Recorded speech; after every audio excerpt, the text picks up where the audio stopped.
So, bro, we've been waiting for this for the longest time, and the last time you were meant to be here, sort of, you were. I'm here now. Let's move on. Yeah, we will never talk about that. Shirley, that time. Shirley left us with positivity. I wasn't gonna, kind of go down some dark hole. I was just gonna say we do appreciate that you are able to, because we know, you were unwell, so we really appreciate the fact that you are here, man. Because this we don't take it very, very lightly that people can dedicate some of their much end time, and and let alone their intellect. You know what I'm saying? And we are in the presence of a great man, because his name is named twice. Gambinga, to be named Gambinga was enough, but he's Gambinga. Well, it's that New York, isn't it? Yeah, man, that is. You name it twice, brother. Yeah, I was saying to Shirley earlier. We were having, you were coming on this show coming on the podcast later, and actually, I've always valued our conversations. I know. I always find yourself to be, quite erudite. You're sort of you're eclectic. You never completely know what line or road you're going to go. Is that a good thing? Which is a good thing. I was going to ask that. Is that a good thing or a bad thing? Is that a good thing? That's what I'm saying. Is that a good or bad thing? Well, Donald? I'm taking it, and I hear it as a good thing. Yeah. No. It's a good thing, because I'm like yourself, Donald. It's since I met you. Well, I've known you for years. Yeah. But it's the conversations that we usually have as men, sometimes it's for me, it's great, because it's I don't get a chance to joust at that level. You know what I'm saying? So it's sort of, sometimes it's like a mental jousting. Because I think sometimes, our conversations as people can be just superficial, just like... well, we had a great conversation, the three of us, last week in the office. And I don't know what it was about. But it was a great conference. I left it quite sort of uplifted. Uplifted. Yeah, that's what I'm saying. Because really, I think great conversations are not necessarily just about the specifics of the conversation. I think they're more about how motivated you are after that. Do you want to go out there and do better? You know what I'm saying? And I think our conversations usually kind of leave me in that spot where I just want to do better by my wider community, because I have been challenged in that conversation to be able to... I think a conversation has to prompt you to do more. You know what I mean? In a way. And I think our conversations have always been that way. I think last time we were talking about just the state of us as a for us, you were born here. With the both of us, we came from Zimbabwe. Oh, yes, that was so. And in coming here, and we've been in this part of the world for a long time. You know what I'm saying? And yesterday I was talking to my mother-in-law, and she came here when she was 11 or 12.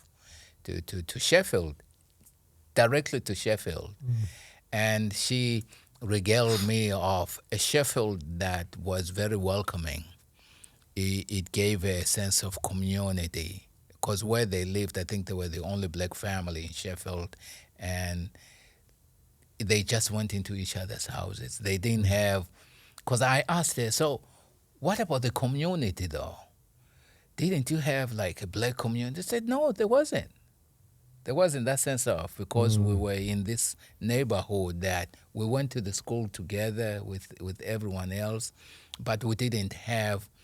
Because I remember asking her before and saying, did you ever face racism? And she said, no. She says, I did not, because it's everybody just went to the same school, we just got on with it. Says the only time she experienced what she deems as racism was she had finished her education and she wanted to apply for a job at some metalwork place. and they told her, no, you can't apply for that because you just can't. And they will go on to tell her, the lady will go on to tell her, when you get there, tell them you can just barely read. She was a very intelligent woman who had studied, remember the education in Jamaica was higher than here. And also she had done her typing course and all that kind of stuff. Her mom had sent her to private tuition and stuff, because even in Jamaica they were in private education. You see what I'm saying? So when did you come to the UK then? I mean, both of you came to UK, what, as adults? Me I came in 91. When did you come, Gambinga? I came in 97. I was 17. 17? So you're a He was young a man, baby. aren't you? He was a baby, man. So, I turned 18 in this country. Yeah. So, I mean, that was one of the things last week we were talking about, which I found fascinating. So for you, Gambinga, coming here at 17, what was it like for you coming at 17 in 1997? It's so. I've never been asked that question before. Like, truly, I think there was a lot of adrenaline going on because remember, we were still in the Commonwealth then, so you could travel without a visa and then get your visa processed at the airport. That's one. And the other thing was that even though I came ostensibly to do a nursing degree, I was actually following a girl at the time because she'd come a year before me. Really? So on the plane there was this tension because we had stories that, people would spend all their life savings, get on a plane, get here, and then say something wrong at the airport and get deported straight back. But you spend. So those are stories you'd heard. Yeah. So I was very tense about that because I needed to say the right things and whatnot at the time. And the funny thing was, as I was walking in, I saw signs saying passport control. I thought it meant they just wanted to check if your passport was fake or not. So I was very confident. I would say almost flirting with a woman behind the counter. And then she just stamped and let me go through. I thought I was now going to immigration to answer the questions. And I turned the corner and I was out. The girl that I had come to see was there. You're now in the UK. If I would have known that was quote-unquote immigration, I think the lies that I had in my mind, I would have tried to say it. I think it might have gone differently. So that was the journey. The second part, once I was in the UK, adrenaline. 17, that was the first time I'd ever been away from home.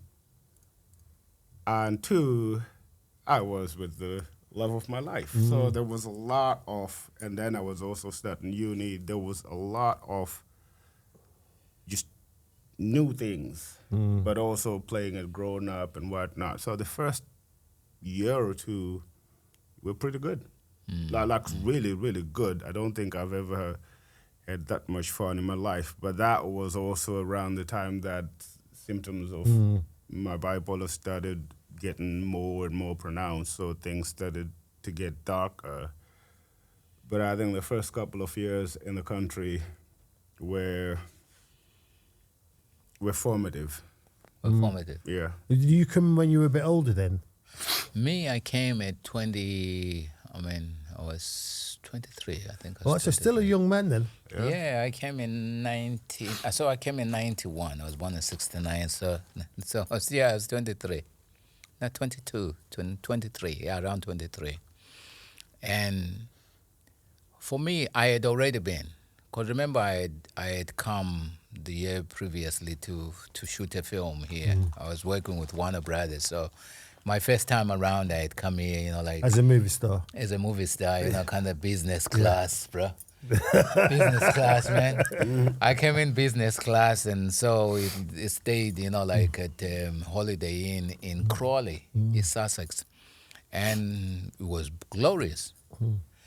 But this time around, when I came for a longer period of time, the initial idea was to come here for 6 months, and the person I came with had made sort of an arrangement with my theater company back in Zimbabwe for me to come here and study, more studies in theater and film. But on arrival here, I think she wanted the nanny. She wanted the glorified nanny. So I'm finding myself in this space. There's two little boys who basically hate my being in their space, because one is the grandchild, the other one is the son. And my life literally took a dive. It was horrendous. Had I not met people like Clinton McCoy, Ogo Osamo, then eventually Danny Mashingele, he's passed now, I would have wanted to go back home probably in the first few weeks. Because in the here. 90s, I was in Sheffield from the late 80s, and Danny Mashingele was the first Zimbabwean person I'd ever met. So would you see yourselves coming here at the beginning of a Zimbabwean community being established? That's the thing. I think, that's one of the things that I think there's been a struggle with. I think I have seen Zambian Zambian community, like sort of like established Zambian community, Malawian society. But I didn't really, for me, when I came, I think you could count Zimbabweans on one hand. There was Machengele. Machengele was here, and then there was also a lady in their family. I think she was a social worker. Sibande, actually. I think she's Sibande. Yeah, here in Sheffield. And then there was a guy in Leeds who was he was the go-to guy you went to if you wanted your papers to be sorted here in the UK, because he could hook you up with either universities or colleges and stuff. I never really got to do that because, for starters, I didn't have the money to do that. And also my passport, I was here for 6 months. That was the idea. I wanted to be here for 6 months and go back because I had work. Remember when I had finished the shooting the film, I had the opportunity to kind of go to New York, kind of going. A friend of mine who was doing storyboarding, the other film was based in New York. I had there's some guys who stayed here up to today. Yeah. So there were options outside me coming here to study. There were other options that had I pursued those, I think I could have done well. You know what I'm saying? The question was about the Zimbabwean community. No, what I'm saying about the Zimbabwean community, there was no Zimbabwean community. Was there Zimbabwe? Did you see? Yeah, there was. Did no you Zimbabwean perceive it as a community. Zimbabwean community when you arrived? I think by the time, so I came to the UK in '97, and I was in London until 2003, February 8th. Yeah. When I came to Sheffield. But how I came to Sheffield meant that for the first year or so, I was just working. I was working for Tonbridge, I think they're Bupa. So I just transferred from the Bupa I was working in London to here. And also because I still had vague notions of making a ton of money and then going back home, I was also working at Pond Forge, so I had 2 full-time jobs. Which is a lot, isn't it? Which is a fairly normal thing for recent migrants. Yeah. 2 jobs, which is hard, isn't it? Yeah. Difficult, yeah. Yeah. And then I can't remember how it started, but then I sort of decided that I was done with the 2 jobs. I think reality was starting to sink in that I think I'm going to be in this country for a while. I might as well make some attempt at and being part of the community. Yeah, because that's the story which we were, Shirley and I were talking earlier there about being born here in the 60s and actually as children seeing a community develop and, you know, knowing that your parents wanted to go back. That sense of not going back, you know, when you get to that place where actually, you just said it moments ago, beginning to think, I might not be going back. Yeah. What's that like? Terrible. I think for me it's a shame. Because for us, we were told, I mean, you are coming here to make a life. And we had seen other Zimbabweans come, make a life, and then go back and buy big houses and cars. For me, the reality was it wasn't going to be that way. Because for starters, I didn't have no money. For 6 months with no money, you live a reality. The same way that, you know, we find with the West Indian community to sell everything their side, come here, and the money dries out. For me, like I say, I just done a film. Coming here, suddenly finding that, you know, I'm literally having to ask somebody for money, which is something I've never done. It's because I'd never asked anyone for money. Yeah. Now I'm having to skimp a scrub. It sucked. Yeah. Mine was, go on, Huskers. Mine was very different because I had, like I said, the girlfriend who was here, she had kind of vaguely established, so I had somebody to show me around. But I was also at uni, and at the time, nursing student who could get bursaries. I made a mistake. It's a long story. I ended up with 5 student bank accounts, 5 student credit cards. So I was 17, so it was a hell of a time. But it was glorious. Picture it now. It was glorious. It was, but as sort of life started to happen and get in the way, I would actually say I did not notice or experience my transition from working to go back home to I think I'm going to be here a while. When I say that I realized I was going to be a while, so started making moves. It's a weird word, but moves to integrate, at least to find community or to create community. I say that in retrospect. It's me looking back and thinking, that was the time that my mindset started to change. But at the time, you don't realize it at all. You just live in it. I didn't realize that's what was happening. But I think it was about the time when I first arrived, it was about the time where the quote-unquote explosion was about to happen. Because back then, hearing a Shona accent or Shona words or in Ndebele accent and Ndebele words was still something that made you perk up. There weren't as many. There were more than in the 90s, but even back there weren't as many Zimbabweans. And the Zimbabweans that were there, we all knew each other. To an extent, we still do. And then at some point I can't remember when, but one of my very vivid memories is that we used to meet in Banker's Draft upstairs, and you could smoke indoors then. So you would go to Banker's Draft, and there'd be like 10 tables put together, and maybe 40, 50 Zimbabweans up there drinking together, and sort of cigarette packs on the tables and whatnot. That, to me, was when my sort of introduction into the Zimbabwean community started. And that was also where Sunday Club was born, which is still going on today.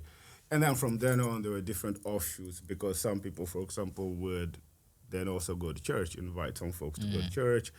Other people went on to Sunday football and invite folks. So my introduction into the community was at Banker's Draft. But then from then on came like sub-communities within that part. Yeah. So where was this Banker's Draft? It's in town. Sheffield. Yeah. It's the. I did. I've been in the Banker's Draft about 5 times. And the last time I went to Bankers Draft, I needed to go to the toilet on a Sunday as well. And I'd never, ever seen a black person in the Bankers Draft. So I'm amazed that's where a group of guys, 30, 40 Zimbabwean guys, because you talk there about, in a sense, the history of the community as it's sort of settled in Sheffield. And I've been in Sheffield since the late 80s. And it was, as I said before, Danny I knew from when I first arrived. Then about 2003, I was working at Castle College, and I worked with a Zimbabwean woman whose husband was in the British Army. And he was a captain in the British Army. And at that point, I started to be aware there was a Zimbabwean community. And my daughter had a friend at school who was a Sabanda. Oh, yes.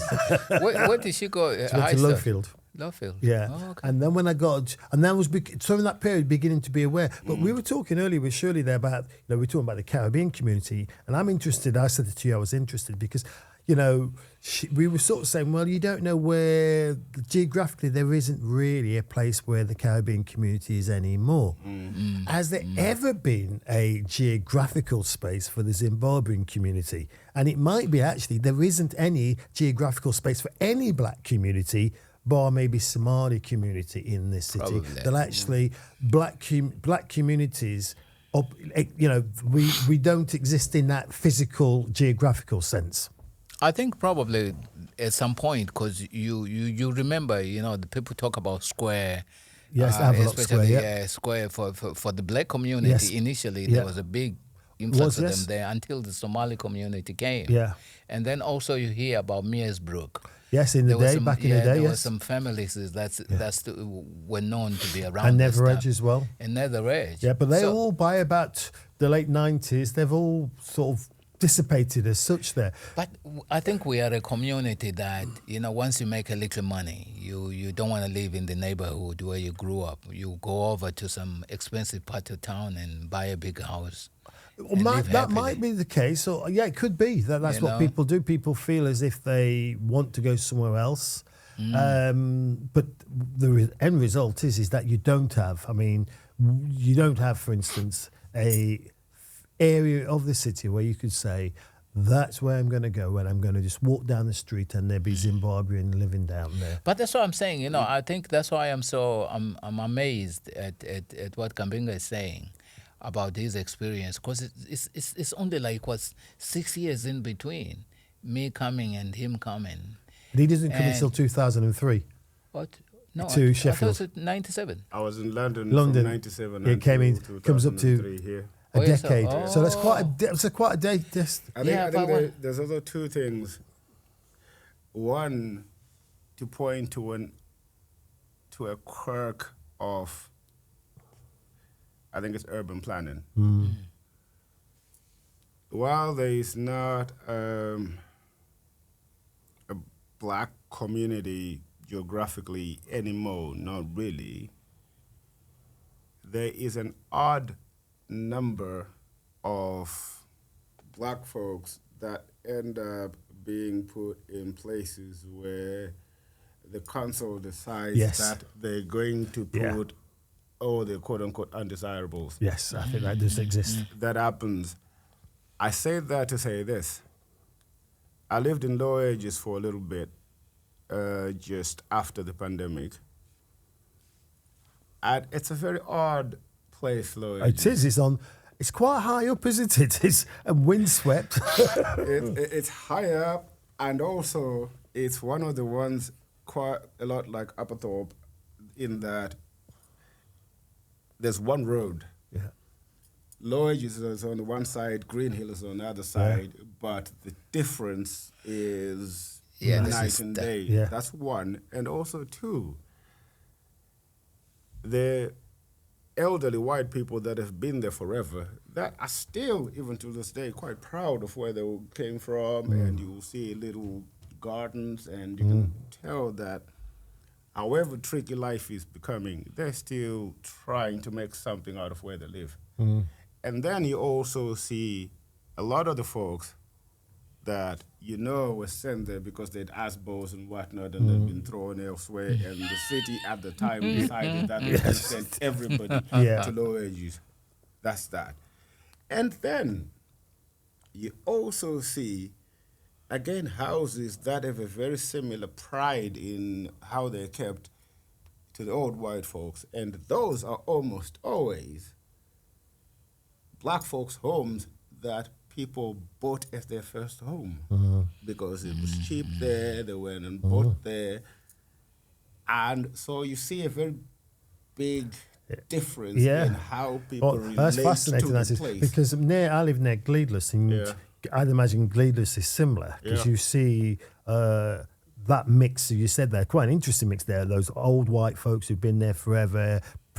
They came there in their 60s and 70s, got a little garden, and then you have those other people who've been put on the estate, and then you've got, as you say, newly arrived black families making a way for themselves there, who will come from many different sort of like communities as well. So all of that adds to that sort of like distribution around the city as such there, as opposed to back in the day in the 60s and 70s, where actually it was burn, grieve or nothing.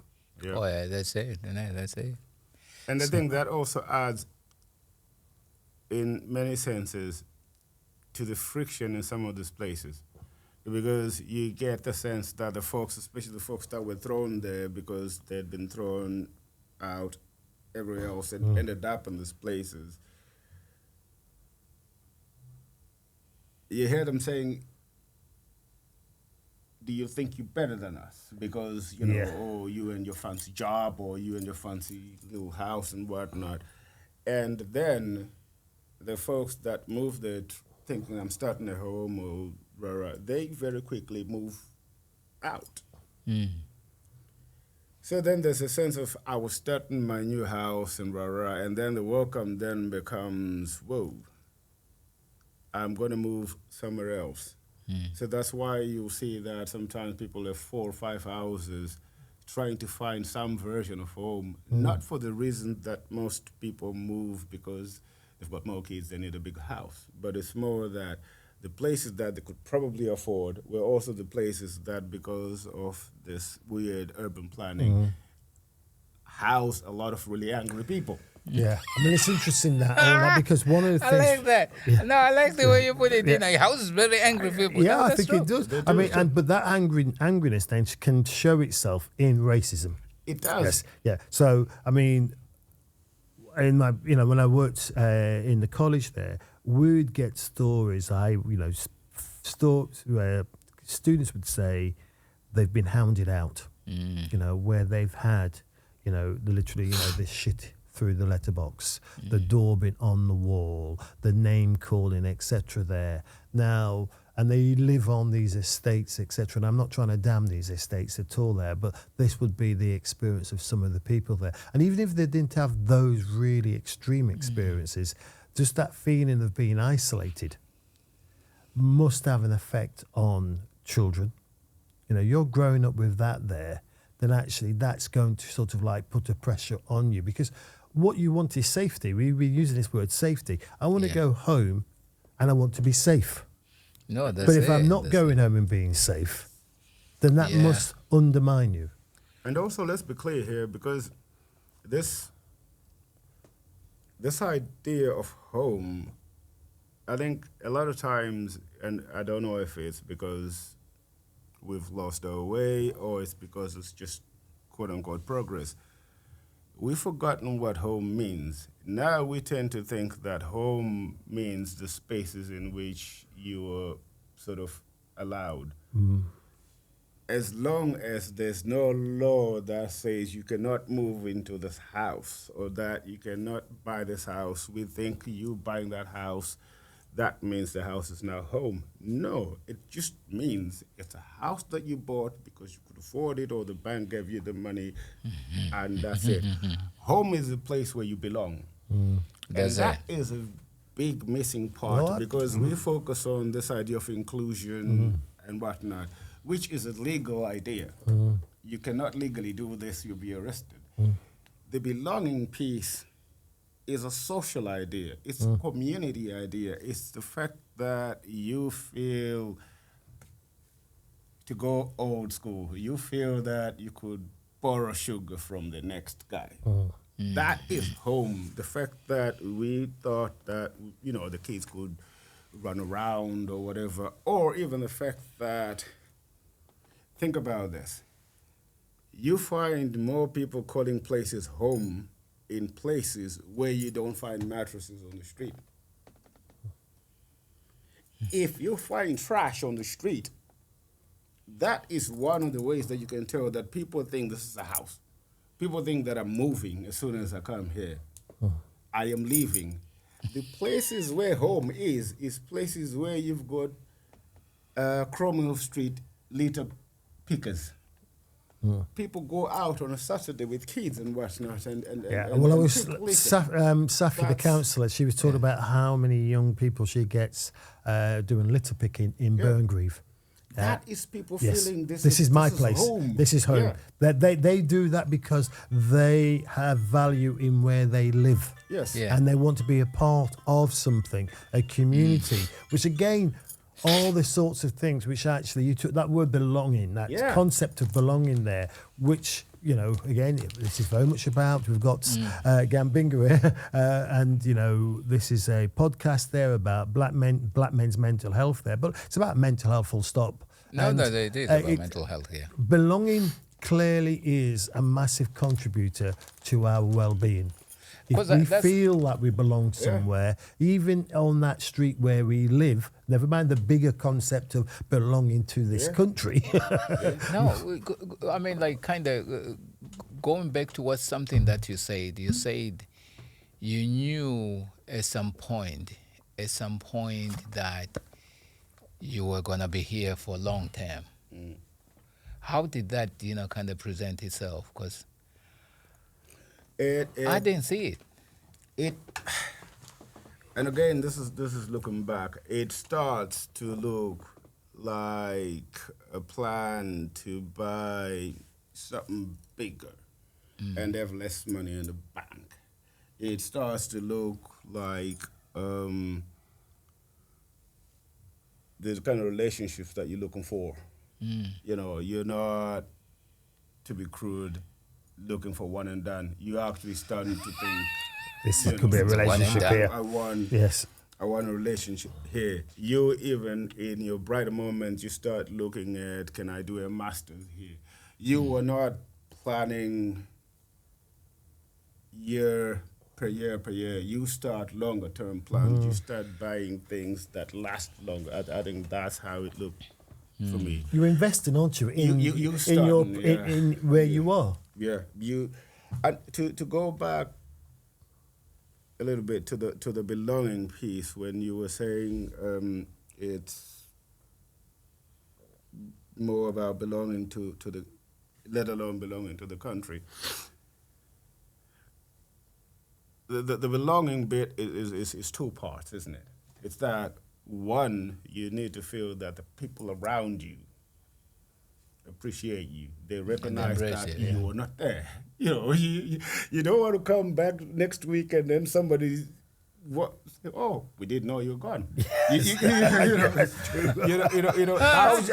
that, I'm thinking I've been 7 years where I live, and I'm wondering if they never miss me.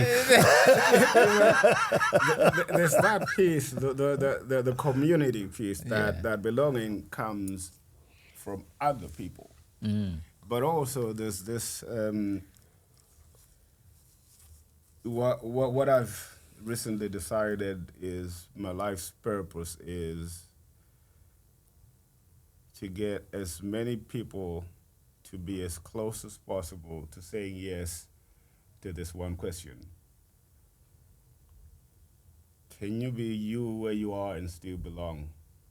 I want as many people to get as close to saying yes. That's a very good question. Can you be you where you are and still belong? And still belong. Because most people fit in, which is a different part, because that is where we code switch. Can you be That you? is where we try to present one side of our face so that the other side doesn't offend. That's the fitting in that a lot of us do. Yeah.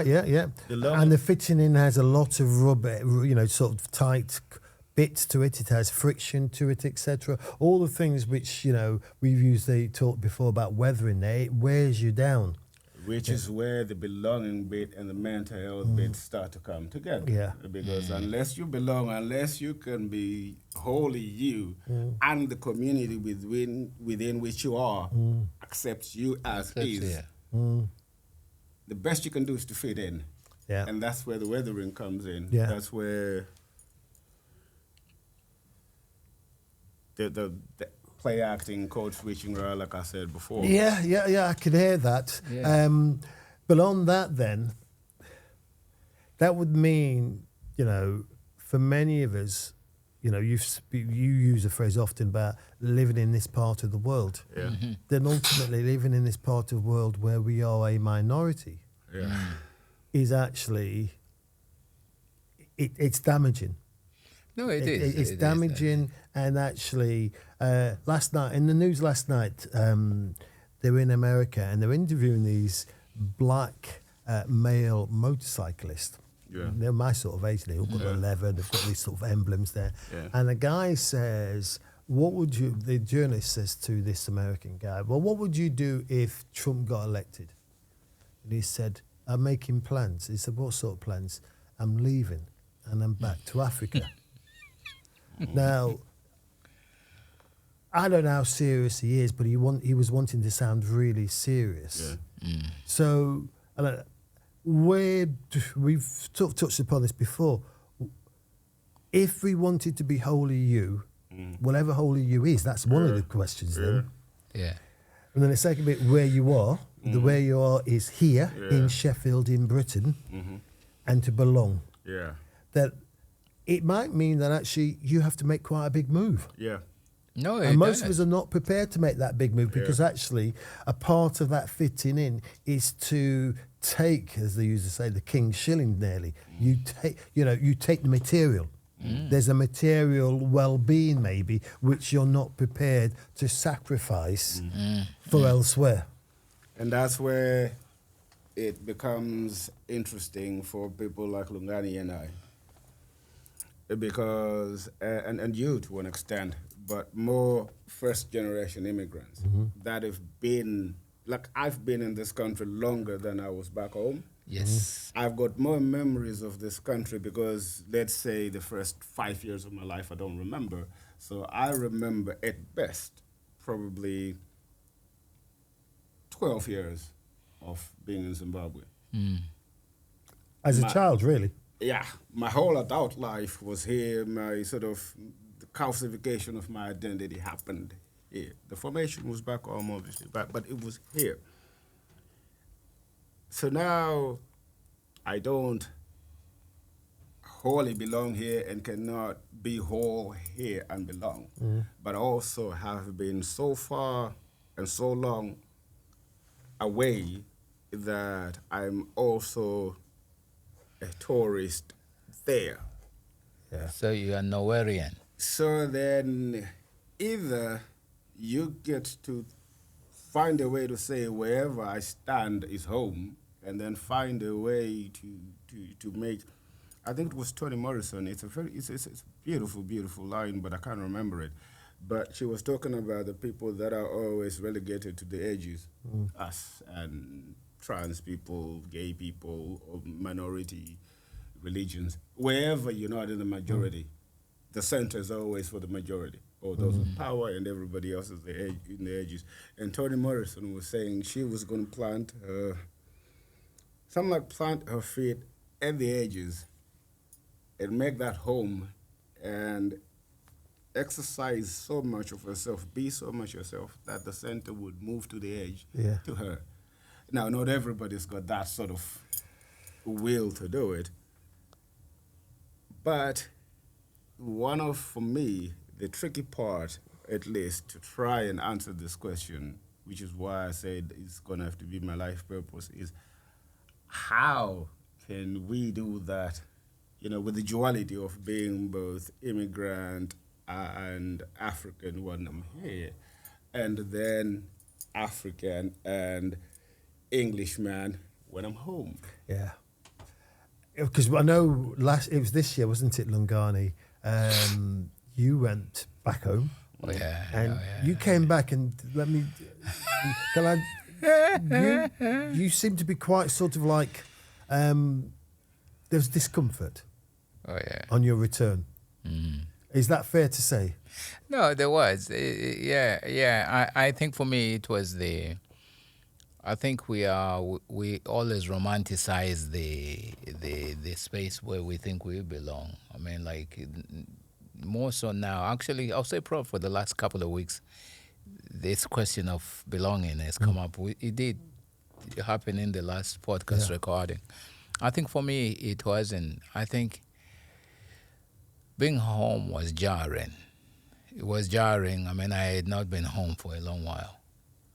And also being around my family, when you suddenly find yourself, I love my family. And I think because of not being in the same physical space with them for a long while, I built this image. It's like we built the Cosby, the Cosby idea before we realized that Bill Cosby was Bill Cosby. Yeah, Bill Cosby was Bill Cosby. That kind of mentality. Like what you're talking about is the Huxtable family. Yeah, the Huxtables. He creates that sort of... We created the Huxtable. That idea, he creates this perfect African-American family. Yeah, so for me, I think I built that kind of quintessentially beautiful Zimbabwe reality, which only existed in my mind. And when I went home is home. I recognize that home is home, but it was the same, but it was different. You know what I'm saying? It was the same, but it was different. And for me, being who I am and dealing with the issues I am dealing with, it was sort of, I was so conflicted. I remember saying to somebody, I wanted to come home after. I wanted to come what they call classes home. Yes. Yeah, but you said it very easily there. I wanted to come home. I wanted to come home. That's actually pretty common for, like a lot of guys that will go back to Zimbabwe. They will say, I'm going home to Sheffield. I relate to your bit, except for the going back, because for different reasons, most of them my own, to be honest. I haven't been back since 97.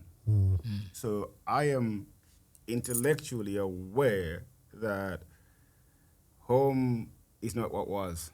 Yeah. I know that in the sense that, this is great. I don't feel that it's different, though. I'll explain.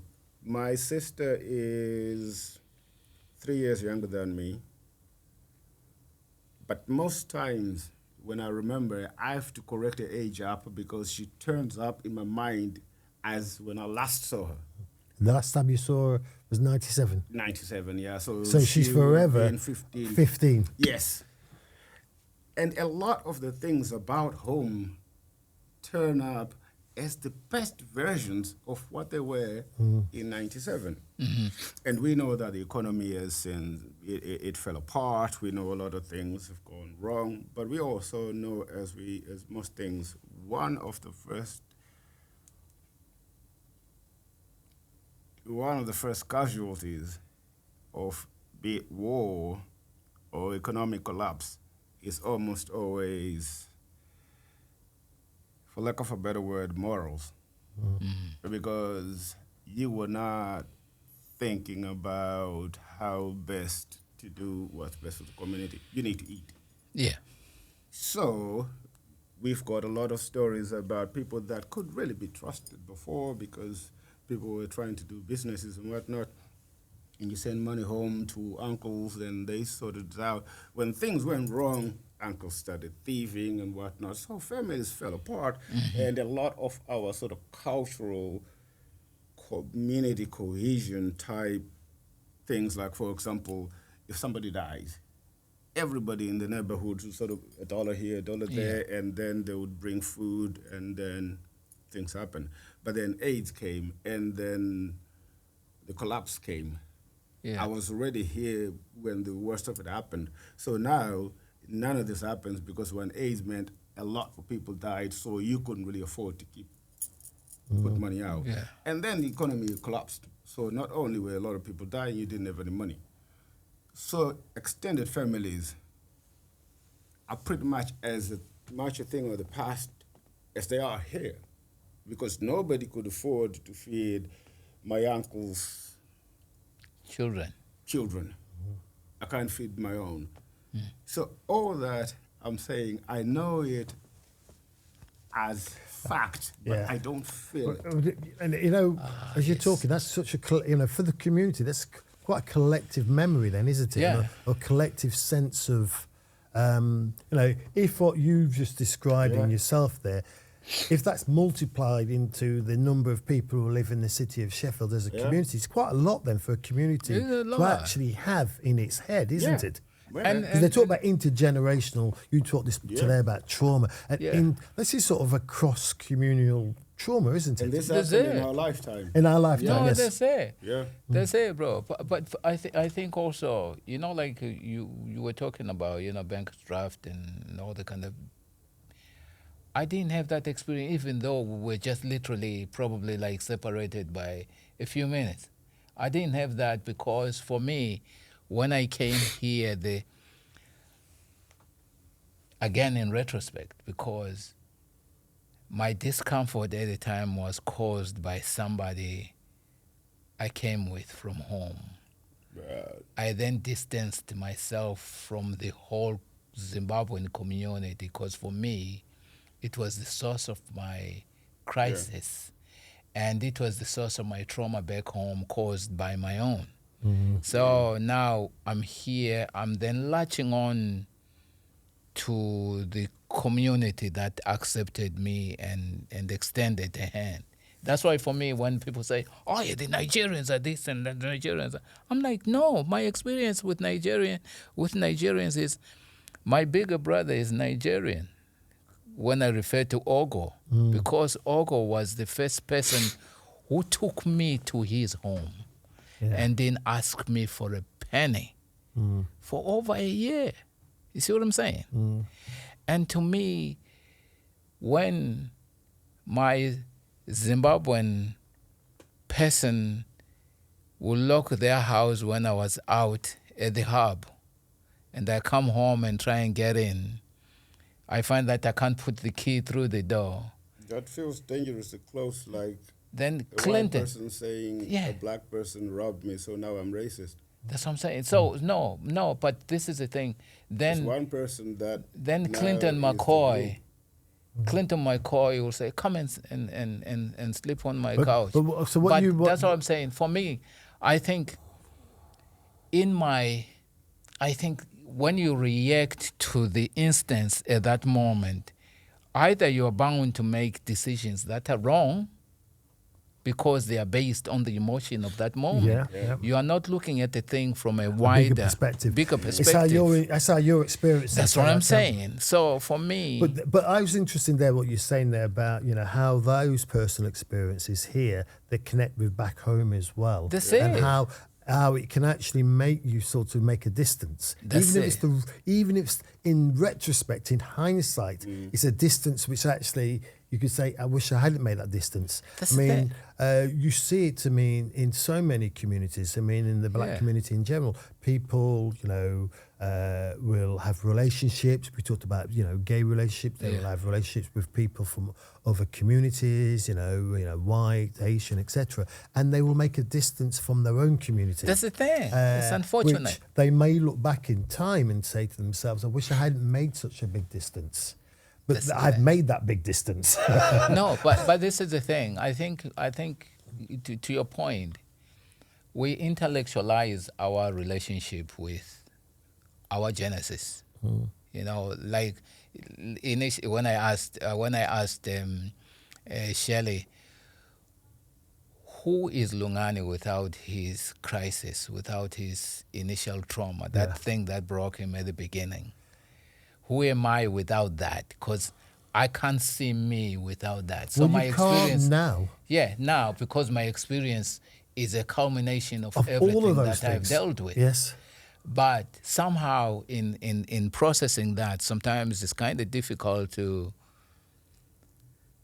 see my toe from my head. Well, we were talking earlier with know. Shirley, and Shirley was talking about some of her early formative, you used the word formative there, formative experiences as family. And they were, difficult. And we were saying then later on that actually, and she and I in particular were saying that in our 20s, we probably could not address them. Yeah. Now, as we're older, we're able to address that. We're able to openly talk about them because maybe we feel safer with them now, the way we've processed them. That's it. That we feel safe with them.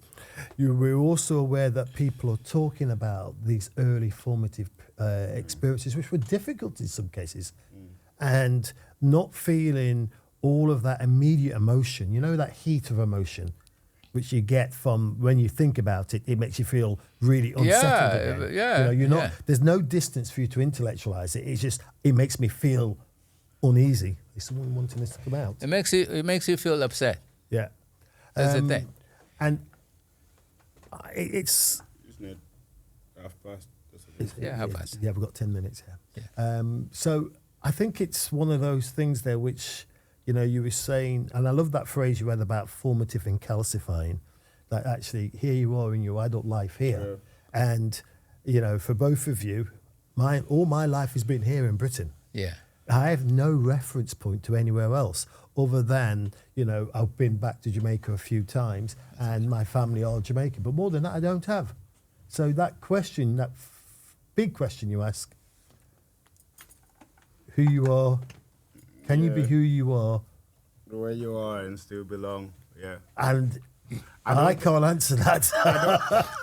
So I know the saying is if you give your life to a cause that you can achieve in your lifetime, you're dreaming too small, isn't it? I know for sure that no one alive probably ever could ever say yes to that question. I don't think. And I also think that the people that I would like, as much as I can to help, could never say yes. But I would like them and me to get as close as we can to saying yes. So that's my mission. Have you ever felt over times when it's veered back and forth? So sometimes you feel sort of closer to being able to say, actually, I feel like I belong. Yes, places, situations, and people. Like with the conversations that you were talking about, those are home to me. Exactly. In those specific, like in that situation. There are places like for example, like during a really good walk in the peaks, for example. Again, sort of versions of home come. And as much as this causes me trouble as well, a really good pint with a really good friend in a really nice pub, it works for me. Yeah. But these things tend to be almost, imagine if you will, a hamster in a hamster wheel in a furnace. Oh, That's yes. quite a big image. So, In the fairness, In the man. furnace bit. so the hamster in the special hamster wheel, it's fine, it's at home. In that very specific situation, but everything else around is burning. It's burning. So it's the moment he leaves that, Yeah.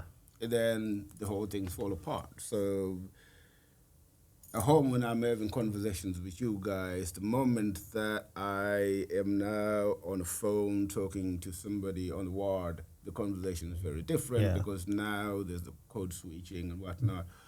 Or if I'm walking in the peaks for that time, yes. But then I see maybe an old white lady walking towards me, then I'm working very quickly on trying to make myself as small as I can be so that I'm no danger. So you get your moments at home, but fleeting. I know we're near the end, but I do like what you just said there. You get your moments. We all want more moments of home. Yeah. You know we do. We do. And I think by default, the more privileged you are, the longer and more moments you get. Yes. Yes. Yeah. I think what we will have to do is probably explore part 2. Part 2, because I found it fascinating. Honestly, really. Part 2 and part 3. I'm left in my head now with the metaphors you've made there, Gambinga, and those moments of home are staying with me. Right. And then the book that you are currently writing for us to. So you have to ask him the last question. We've got a little picture of what his thing might be. And this we're talking just part 1. So what is your thing? Oh, I've got a new thing now since we last spoke. Yeah. So I was reading a book by a guy called B.J. Fogg, and it's about habit formation and whatnot.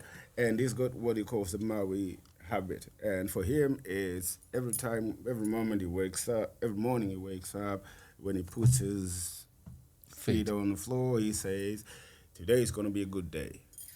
Every morning. That's why he did. And in his book, he suggests that you learn some version of the Maui habit so that, because it's the tiniest habit you can start, and then from there on, bigger ones can come. My version of that is every morning when I wake up, I say for me, for we, for the world. For me, for we, for the world. For the world. Yeah. For me, for we, that's for who the I'm world. giving the day to. For me, for we, for the world. That's who I'm giving the day to. Me, I we, like world. that. Me, we, world. I really like That's that. my new thing. Yeah. Yeah. Oh, thanks, bro. Thank you very much. Thank you very much, Gambinga. It's been worth the wait. It has been worth for the wait. part 1, for those who are listening, this is just part 1. It's the beginning of the under construction podcast, which me and Gambinga are gonna. I did not know. Yeah, well, thank you. So look out for under construction to the gentleman. Let's leave it for me, for we, for the world. Yeah, for me, for we, for the world. I like that. Yes. That's Gambinga, a podcast coming. For me, much. for we, for the world. Yes, bro. That thing there about pieces of home. Yeah. Thank you for joining us today. Don't forget to subscribe on your favorite podcast platform and never miss an episode. Until next time, keep those conversations going and the clippers buzzing.